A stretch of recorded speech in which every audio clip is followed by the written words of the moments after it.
Thank you. And now we are coming to the final presentation to be delivered by Denis and Julian from Senelec and IEC respectively, concerning the standardization of the fuel cell applications for railways. So I'm sure that we are going to learn even more about how to apply and standardize. The floor is yours.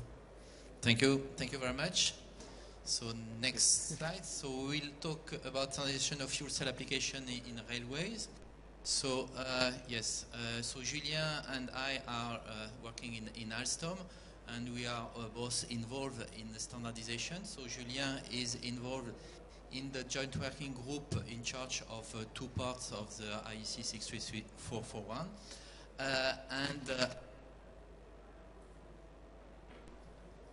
Hello, yes.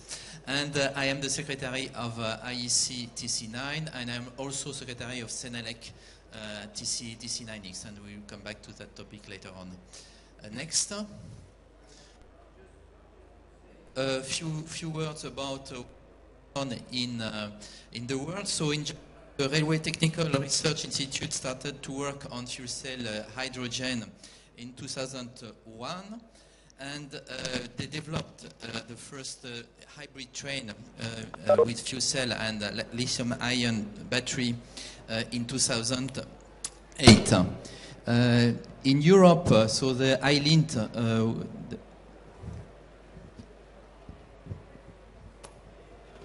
yes. So the iLint, as it was presented before, was put in commercial service in 2008 to train, and the first commercial floor train was put in service in 2017. So there are lots of trains that are running with this technology. So next. ECTC9 is managing several standards related to rolling stock, fixed installation, and management systems. So it includes standards related to hydrogen. So we have we have 37 working groups working in these domains, and we have more than 700 experts in different and worldwide countries. There are two groups that are working on the hydrogen-related topics. There are first one, which is a joint working group, the 51. Why is it a joint working group? Because we worked, in fact, with technologies, and we have two parts, and this joint working group is managing two parts. We'll come back to that later. And we have a dedicated project team related to the part 2, which deals with the storage system. Just a remark on TC9 of IEC and TC9X of Senelec. So we have an agreement between Senelec and IEC in order to be able to reuse, I would say, standards. So we have the possibility to have a parallel vote. So when the IEC standard is published, it can be adopted as an EN IEC standard in Europe. And this is the path we will follow for these standards. So next. So what's the context of this standard? So the context is that for the moment there were no standard for fuel cell hydrogen in the railway environment. So as you perfectly know, the railway environment has some particularities, such as some safety dedicated requirements, some specific environments such as electromagnetic compatibility. And there are a world trend, which is, and we have seen that before, a request to have less and less CO2 emission. And there is an opportunity, which are the non-electrified tracks, on which currently diesel trains are running, and of course fuel cell hydrogen is a very good opportunity to replace them. We have a challenge, which is a time challenge, because as you have seen, there are several trains that needs homologation, and we need to provide new standards for helping this homologation. Next.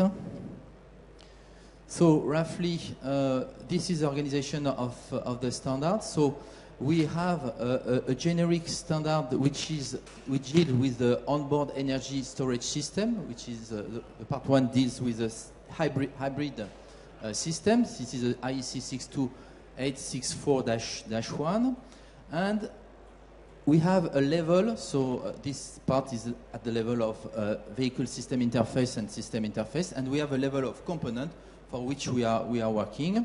So we have the part one, which is related to the fuel cell power system in green. We have the part two related to hydrogen storage system, and we have the PT for that. And we have the part three, which is developed in the joint working group with TC105, related to the performance requirement and test method.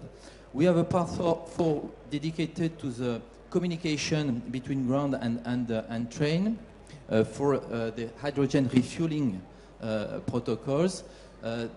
It is not yet started, but we are thinking about launching this standard in a few months. Next. Thank you, Denis. So I'm fuel cell system engineer in Alstom. Sorry, and so I'm back to the development of the fuel cell system for the project presented by. Please utilisez le pupitre, s'il vous plaît.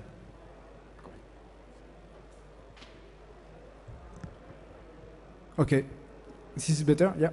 Okay.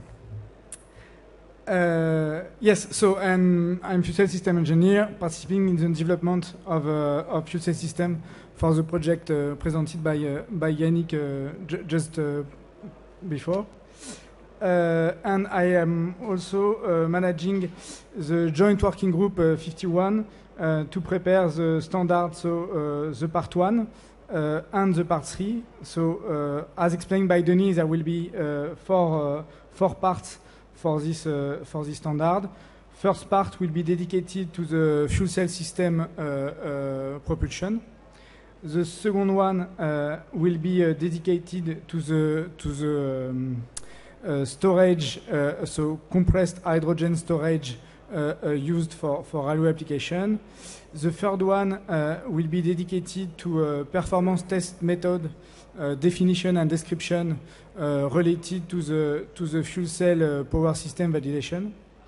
And as explained by Denis, there will be a fourth one regarding the communication protocol between the H2 refueling station and the train. Next one, please. Okay. For sure, you are much more than welcome to join and to participate with us to the joint working group. So this is a menu for the part 1. We discuss about, so we define the scope of supply and the description of the interfaces of the fuel cell power system with the train and with the environment. We also talk about design requirement and functional requirement to be sure that the fuel cell power system will be compliant with railway application. We also talk about the way to define the fuel cell power system performance and be able to compare one fuel cell system to another for railway application. There is also a chapter dedicated to safety and protection requirements, especially related to hydrogen management, to see how we need to manage hydrogen at train level, but also for refueling and so on. See how we can manage it properly and safely. Then there is also some chapters regarding protection for person, and then labeling and so on, and requirement for storage and transportation as well. Next one, please. Yeah. And so this is a functional block diagram for a fuel cell power system. So you can see in the middle the fuel cell stack. So just to remind, we inject hydrogen gas inside the fuel cell. We also inject oxygen coming from the air, and then we are able to produce electricity used for traction and to provide power to auxiliary of the train as well. We also generate heat and water as a byproduct of the electrochemical reaction. So this reaction takes place into the fuel cell stack, and we need a couple of subsystems to manage properly this fuel cell stack. So first, we need for sure hydrogen storage to store and then to distribute hydrogen. So this is the red circuit you can see on the diagram here.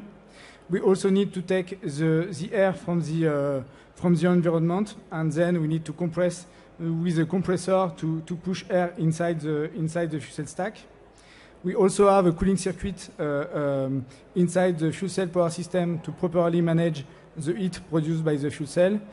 Then we have a power conversion. We have also monitoring and control system. So from engineering point of view, it's a very interesting system because you can work about mechanical aspect, about power conversion, about hydrogen, about electrochemistry. So it's sometimes quite challenging, but it's very, very interesting. Next one, please.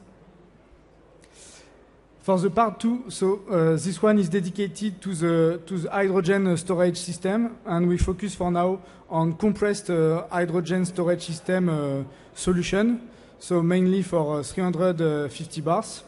And so we also define the scope of supply for the standard, and also we discuss about the environmental condition to be considered for sizing and design the storage system. We also talk about, for sure, safety and reliability for storage for hydrogen. And then there is also some requirement related to marking, relating to storage, transportation, and a chapter dedicated to validation as well. Next one, please. And so here you see the functional block diagram for the compressed hydrogen storage system. So in the middle, you can see the H2 tank assembly mounted on the train. And we have also, so here we store hydrogen at mainly at 350 bars. And we have a gas treatment unit able to go from high pressure to medium pressure to be able then to supply the fuel cell power system. And in addition to that, we have also a control unit to properly monitor and manage the system. And for the part 3, this one is dedicated to a performance test method for the fuel cell power system. And then we discuss about a typical power profile for railway. And we try to define a standard power profile to assess the fuel cell performances for a given profile. And we discuss how to measure the key characteristic of the fuel cell in details to be sure to have a common view to do that for this type of system.